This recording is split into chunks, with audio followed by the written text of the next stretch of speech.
Episode 50, Jeffrey Epstein. What 3 million released documents still don't explain. Welcome back to the Conspiracy Theory Analyst. I'm Robin. Tonight, we step into one of the most explosive and divisive cases of the modern era. A story involving a convicted sex offender, a private island, the most powerful people on the planet, and a death inside a maximum security prison that, to this day, refuses to sit quietly. Jeffrey Epstein, a name that has become shorthand for everything people fear about power, privilege, and the possibility that justice does not apply equally to everyone. By 2026, the United States government has released nearly 3.5 million documents related to Epstein and his network. A suicide note surfaced in May 2026. Prison guards are being called to testify. And yet, for millions of people, the core question remains stubbornly unanswered. Did Jeffrey Epstein die alone, by his own hand, or was he silenced?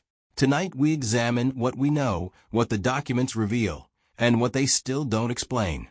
Detailed explanation. Jeffrey Epstein was a wealthy financier with connections that stretched across the highest levels of politics, academia, entertainment, and royalty. In 2008, he received what may be described as an extraordinarily lenient deal from prosecutors in Florida, a charge of soliciting prostitution from a minor, with just 13 months in a county jail, allowing him to leave for work release 6 days a week. The victims were furious. Legal experts were puzzled. And a question was born that would never fully disappear. Who protected him? And why? In July 2019, federal prosecutors in New York finally arrested Epstein on federal sex trafficking charges. The case looked devastating. Witnesses were coming forward. Documents were being gathered. For the first time, it seemed that the full scope of his crimes and his connections might be exposed in open court. On August 10, 2019, Epstein was found dead in his cell at the Metropolitan Correctional Center in Manhattan. The official ruling: suicide by hanging.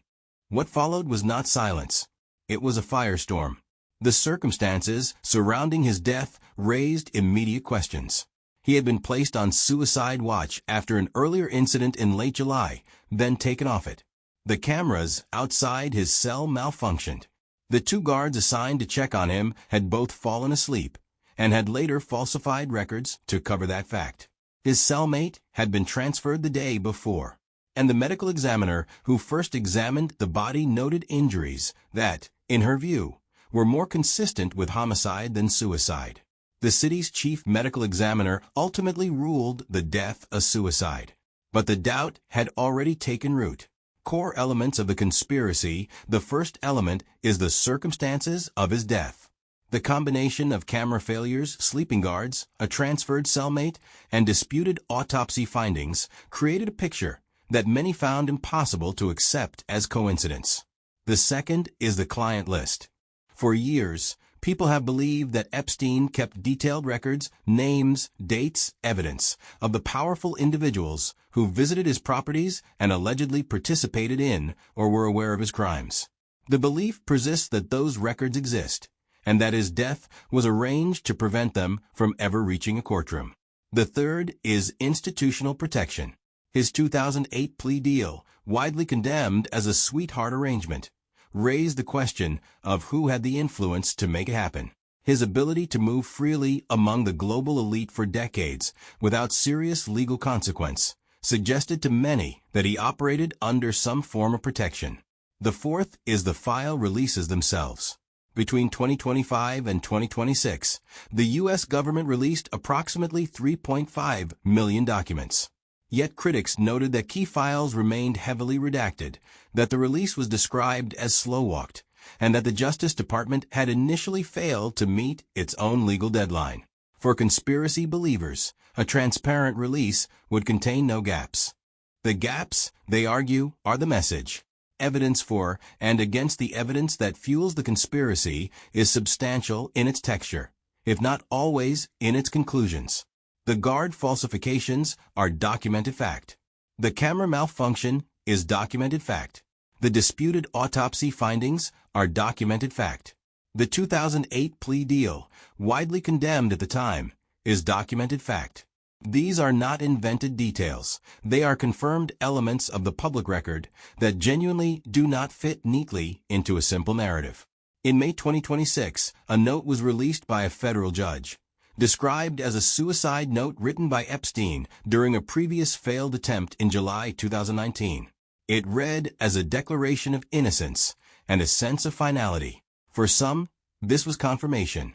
For others, a note written weeks before his death raised more questions than it answered. The evidence against the conspiracy is also significant.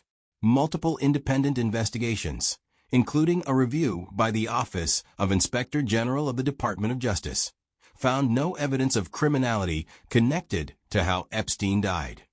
The medical examiner's final ruling was suicide.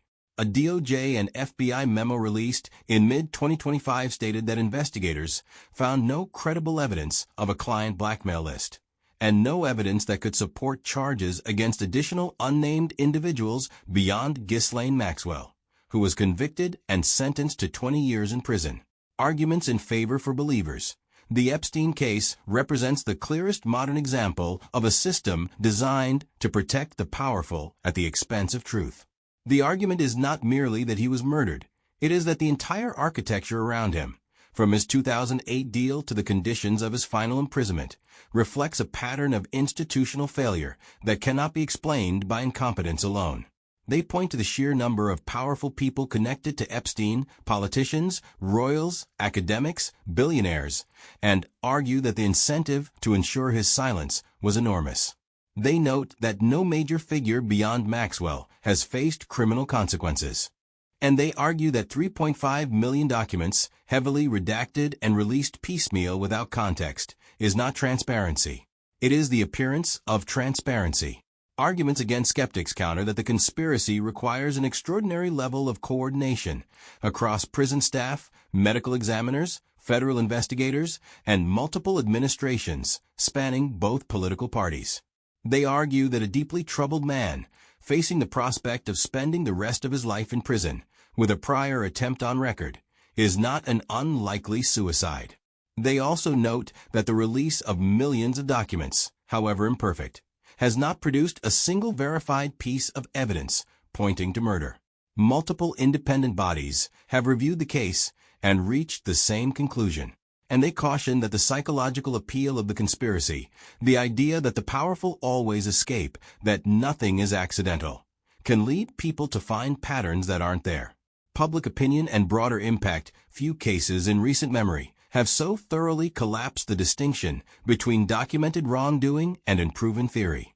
What makes Epstein uniquely difficult is that the documented wrongdoing is itself so extreme. A wealthy man who trafficked minors, received a deal that shocked legal experts, and died under circumstances that even senior officials struggled to fully explain, that the leap to conspiracy feels, for many, like a small one. Trust in institutions was already fragile. The Epstein case, in the eyes of millions, confirmed the worst. And in 2026, with file releases still ongoing, with prison guards testifying, and with the suicide note now part of the public record, the conversation shows no sign of closing. Conclusion. So where does that leave us? Jeffrey Epstein died in a cell in August 2019. Every official investigation has ruled it a suicide. And yet the circumstances, the guards, the cameras, the timing, the people connected to him, continue to generate questions that a simple ruling cannot fully extinguish. For believers, the truth was buried along with him. For skeptics, the tragedy is that a system that genuinely failed in its oversight, in its original prosecution, in the conditions of his imprisonment, has been transformed into something it may not be: a murder conspiracy without a single piece of verified evidence. What is certain is this: Jeffrey Epstein abused his victims for decades. His network has never been fully exposed. And the documents, all 3.5 million of them, have so far produced more questions than answers. This is the Conspiracy Theory Analyst. I'm Robin. If tonight's episode made you think, please rate and follow on Spotify.